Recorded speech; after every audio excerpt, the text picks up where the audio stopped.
but for the most part, delegating and being able to trust people with responsibilities around you is what makes them great people and what makes them motivated to continue to do great jobs for you. Other than that, there's not a whole lot more I have to say. I would love to take some questions if there's any questions, or cut the string and let you guys go. Yeah, Cameron. it's more, I guess, like a customer question. Yeah.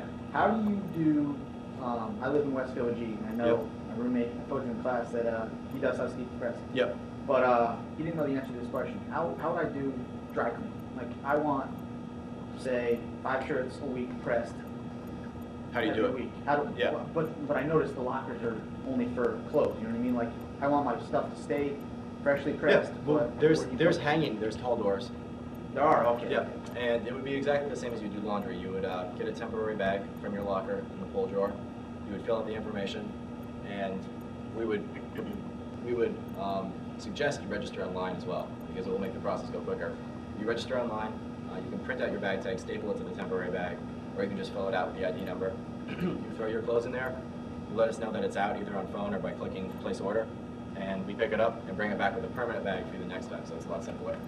So we try to simplify it. One of the things that's really hard is communicating how your service works, because if you build it, you just assume that other people are going to know. Oh, it's so simple, but it's really not. And the more you try to pitch your company, or the more you try to let other people know what you're doing, the better you become at it. I remember I was part of a group called Mass Tech Leadership Council. I still am, Mass TLC. They're a great group if anybody's interested. And they're trying to get more of a student focus too. Probably a good thing to maybe connect Campus CEO with. But they had this investor conference, and this was probably about the time when I needed a lot of money, and so I thought, oh, this is great. It's an investor conference. I'm going to go. I'm going to get $5 million, and I'll be set. And I never got $5 million, and I'm glad I never got $5 million, because I wouldn't have known what to do with $5 million. But what I did learn, what I did get, was that it's so hard to communicate to people what it is that we did. And it was really a whole process of trying to figure out what our business model was. And that alone was invaluable to us. So, any other questions? Yeah. How you doing, man? Sorry I was late. No problem. It might be because I was late. What's your competitive landscape look like? You know, I noticed there was a similar service being offered to students from at BU, and the company is actually expanding from further away from outside of Massachusetts and thought about partnering. There's a lot of little companies. We talk about Lazy Bones or Doormate. Lazy Bones. Yeah. And Doormate's not so small anymore either. I mean, competition is good, because what it means is that you're in a marketplace where there's actually customers. So heightened competition where they're making more than you is not good. But there's a lot of services out there, and their primary thing is marketing. Let's market to the students, let's market to the parents, let's just focus on colleges, and we'll outsource the clothes, and then we'll pick them up and we'll drop them off. And I'm confident that the system that we built with the lockers, with the software that tracks the process of doing our own production, has given us enough quality of service that people who use our service will actually want to do it. And the other thing is that we work with universities to do it.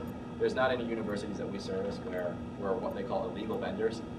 We actually set up relationships where they'll install our lockers. We'll pay for it. They install the lockers and we get going. So, there's always going to be competitors, and as you know, there's competition in the locker marketplace too.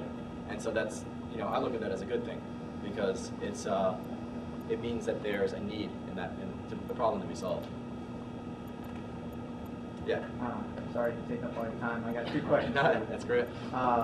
First, how do you, this is kind of a corny question, how do you balance, all the work you're doing for this along with going to school? Because I'm now starting to realize that it's just some crazy time commitment in terms of work and school and all that. I don't have a good answer for that. It's really hard to do 2 things, because what happens is you become mediocre at both.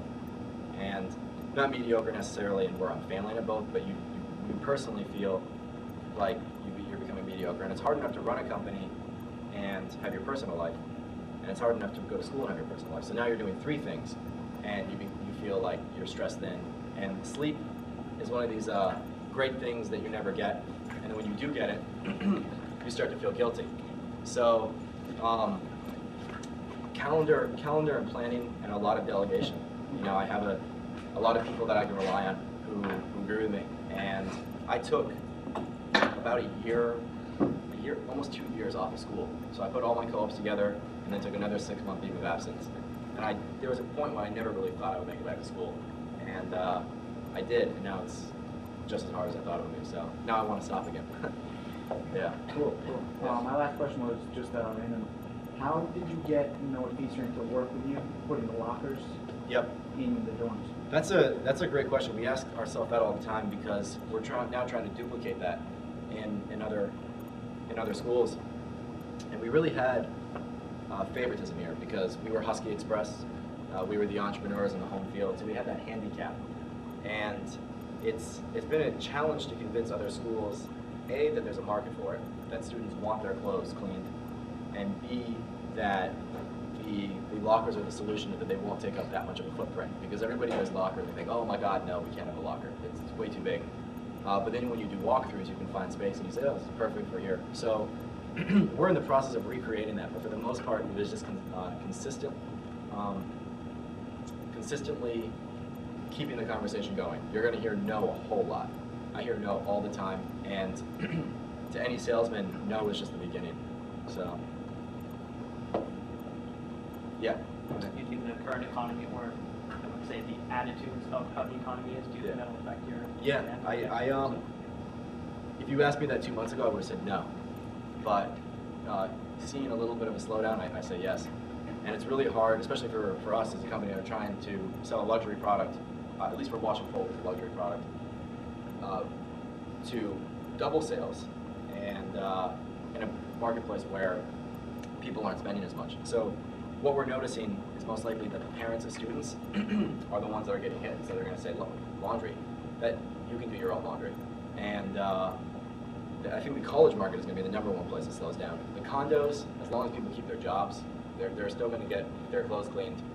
But young working professionals might start to wear their suit one more time. Maybe have their shirts done, one less time. And so that type of thing kills the metrics of our business, because all of a